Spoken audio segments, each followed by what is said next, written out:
Hello everyone. Hope you are all are doing well in your life. जैसे कि आप लोगों ने भी रिसेंटली थंबनेल के ऊपर देख चुके होंगे, एक बुक का आपको वीडियो दिख रहा होगा, एक फोटो दिख रही होगी आपको, और वो बुक, जी हाँ, वो बुक है यही, one day life will change.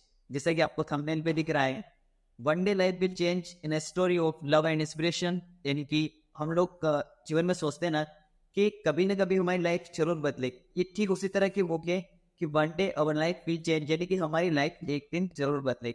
इस बुक की जो ऑथर है वो है सरण्या उमाकांतम। ये लेखक अपनी बाय प्रोफेशन एक सॉफ्टवेयर इंजीनियर है, और इन्होंने क्या किया है, इस बुक को बहुत ही सुंदर डिजाइन किया है कि बहुत एक इंस्पिरेशनल स्टोरी लिखी है। स्टोरी के माध्यम से बताया है कि हम अपनी लाइफ के अंदर हमेशा एक ऑप्टिमिस्टिक कैसे रह सकते हैं। जैसे हम लोग उम्मीद करते हैं ना हर बार कि हम कैसे हमारी एक दिन लाइफ जरूर बदलेगी, तो इन्होंने इस स्टोरी के माध्यम से बताया है कि हम कैसे इस प्रकार से आशावादी रह सकते हैं, हमेशा पॉजिटिव कैसे सोच सकते हैं।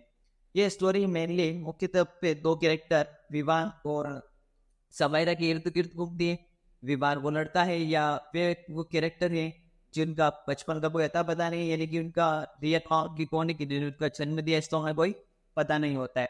दूसरी तरफ समायरा होती है जिनकी बचपन से मम्मी पापा होते हैं, अच्छे खासे उनके परिवार में रहते हैं। उसके बाद जिसकी शादी होती है, शुरू में आशीष से सब कुछ अच्छा चलता है शुरुआत में, लेकिन उसके बाद क्या होता है कि आशीष और समायरा के बीच में सही संबंध नहीं रहते हैं।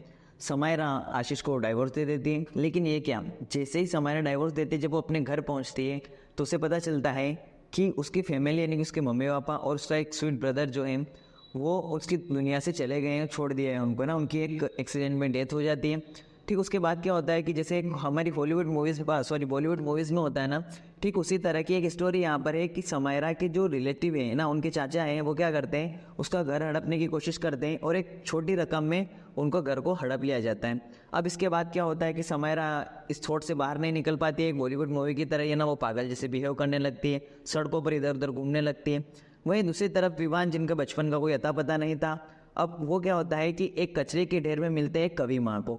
अब कवि माँ क्या करती है, उसे पालती है, लेकिन ये क्या, जैसे ही थोड़े दिन होते हैं, कुछ महीनों के बाद पता चलता है कि विवान की जो कवि माँ है उनको किसी प्रकार की एक बीमारी होती है, कैंसर होता है। ये विवान को पता चलता है कि वो पहले से सड़कों पर घूम रहे हैं या सड़कों पर ही दिन रात गुजारते हैं।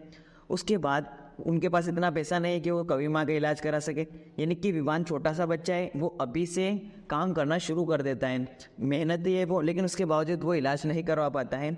कवि माँ जाने से पहले कुछ ऐसा करती है कि एक परिवार से बात करती है। वो परिवार होता है जो उनको विवान को एडॉप्ट करने के लिए तैयार हो जाता है। कवि माँ गौरी माँ उनको एडॉप्ट कर लेती है, और कवि माँ क्या होता है, कुछ ही दिन बाद गुजर जाती है। विवान चाहकर भी शुरुआत में उनको भूल नहीं पाता है, धीरे धीरे भूल जाता है, लेकिन गौरी माँ उन्हें कभी ये एहसास नहीं होने देती विवान को कि वो उनकी संतान नहीं है। जैसे कि विवान शुरुआत से ही मेहनती था, तो विवान अपने दम पर एक अच्छा खासा बिजनेस खड़ा कर लेता है। एक कंपनी होती है सिटी, जो खुद की कंपनी होती है, वो उस कंपनी का ओनर की तरह रहता है। अब उसके बाद क्या होता है कि एक दिन अचानक विवान जब लौट रहा होता है ऑफिस से, तो रास्ते में अचानक, जैसे बॉलीवुड मूवी होती है ना अपने, ठीक उसी तरह रास्ते में उसे समायरा मिलती है। समायरा जस्ट उस दौर में जैसे देखता है ना कि बॉलीवुड मूवीज़ में हीरो ने लड़की को देखा और इम्प्रेस हो गया, ठीक उसी तरह एक पहली झलक में समायरा की इम्प्रेस हो जाता है विवान, और उसको देखते ही रह जाता है। ये विवान के साथ पहली बार हो रहा था, लाइफ में विवान के साथ ऐसा पहले कभी नहीं हुआ था।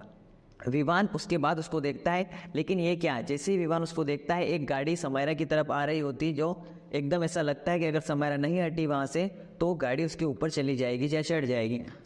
ठीक उसी तरफ विवान क्या होता है कि दौड़कर जाता है उसकी तरफ और उसको बचा लेता है, जैसे कि हमारी ज़्यादातर बॉलीवुड मूवीज़ में ये देखने को हमें मिल जाता है। उसके ये पहली मुलाकात होती है विवान और समायरा की।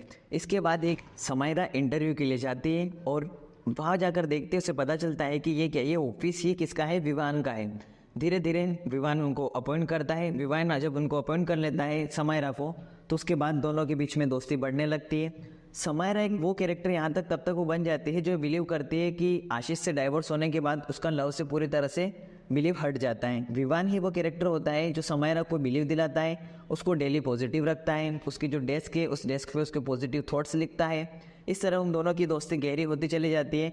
धीरे धीरे उनकी दोस्ती बहुत ज़्यादा गहरी हो जाती है। फिर बाद में पता चलता है कि समायरा बहुत अच्छा गाती है और उसका ड्रीम रहता है बचपन का एक सिंगर बनने का। विवान उसको हर स्टेज पे सपोर्ट करता है, और बहुत सारे ऑडिशंस में समायरा जाती है और विवान उसका फुल सपोर्ट करता है, हर उसके ऑडिशन सुनता है, उसके ऑडिशन के लिए खुद लेकर जाता है उसको। दोनों की दोस्ती अच्छी चलती है, लेकिन वो एक चीज़ का हमेशा ध्यान रखते थे, विवान ऑफिस के अंदर अपनी प्रोफेशनल लाइफ को हमेशा अलग रखता था, यानी कि उसकी फ्रेंडशिप, उसकी लव लाइफ और ऑफिस के बीच में वो हमेशा एक डिफरेंस बना के रखता था ऑफिस के अंदर, यानी कि प्रोफेशनल लाइफ पूरी तरह से अलग बना के रखता था विवान। उसके बाद एक दिन क्या होता है कि गौरी माँ की डेथ हो जाती है, क्योंकि उन्हें कैंसर होता है। डेथ होने के बाद यानी कि विवान की तीनों माँ की डेथ हो जाती है, जिनने जन्म दिया उनका पता नहीं, कौवी माँ की डेथ हो जाती है। उसके बाद तीसरा गौरी माँ भी उनसे छीन ली जाती है। उसके बाद उसी दिन जब उसे पता चलता है कि उसे माँ उसे छोड़ चुकी है, तो वो जल्दी से जल्दी घर पहुँचना चाहता है। इसी बीच क्या होता है कि कार से उसका तेजी से एक्सीडेंट हो जाता है और उसके पास के हॉस्पिटल में उसे ले जाया जाता है पब्लिक के द्वारा। उसके पास में उस हॉस्पिटल में उसी का एक फ्रेंड सर्जन होता है, उसकी सर्जरी की जाती है। अब विवान की वो कंडीशन हो चुकी है कि वो कोमा में जा चुका है, कई दिनों तक हॉस्पिटल के अंदर रेस्ट की जाती है, उसका ट्रीटमेंट चलता है, फिर भी वो कोमा से बाहर नहीं आता है। समायरा इसी बीच उसका ध्यान रखती है और समायरा डॉक्टर्स को कन्वे कर लेती है, घर ले जाने के लिए कन्विंस कर लेती है। घर ले जाने के बाद जिस तरह से विवान ने उसका सपोर्ट किया था डाइवोर्स होने के बाद, जब पूरी तरह से समायरा अलग हो चुकी थी, अब टर्न था समायरा का। समायरा उसको कोमा से बाहर लाने में अपने पूरे जान झोंक देती है और एक दिन वो एक करके दिखाती है। एक दिन विवान कोमा से बाहर आ जाता है, उसी दिन समायरा का ऑडिशन होता है और समायरा उस ऑडिशन में जाती भी है और ऑडिशन को जीतती भी है। सिंगिंग का एक ऑडिशन होता है। उस दिन उसका ड्रीम, जो सिंगर बनने का ड्रीम था, वो फुलफिल होता है। ठीक उसी तरह सिटी जो विवान की कंपनी थी, वो भी बहुत सारे अपनी डील्स करती है अलग अलग कंपनीज के साथ, और विवान जो है जो टॉप 10 इंटरप्रेन्योर्स थे वर्ल्ड के अंदर, उन टॉप 10 की इंटरप्रेन्योर की लिस्ट में आ जाता है। इस तरह से इस बुक से हम देख सकते हैं कि इस बुक के अंदर हमें कई चीज़ें सीखने को मिलती है। पहला कि हमें कभी गिव अप नहीं करना चाहिए। दूसरा, इसके अलावा इस बुक में बहुत सारे थॉट्स लिखे हुए हैं जो हर एक चैप्टर में हमें देखने को मिल जाएंगे। उनमें से एक थॉट है, in this universe everything happens for a reason, don't give up ever. यानी कि इस दुनिया में जो भी होता है वो उसके पीछे कोई ना कोई कारण जरूर होता है, हमें कभी भी हार नहीं मानना चाहिए, हमें कभी भी गिव अप नहीं करना चाहिए। उसके अलावा हम इस बुक्स में देख सकते हैं कि हमारी प्रोफेशनल और लव लाइफ या फ्रेंडशिप लाइफ को कैसे अलग रखा जा सकता है।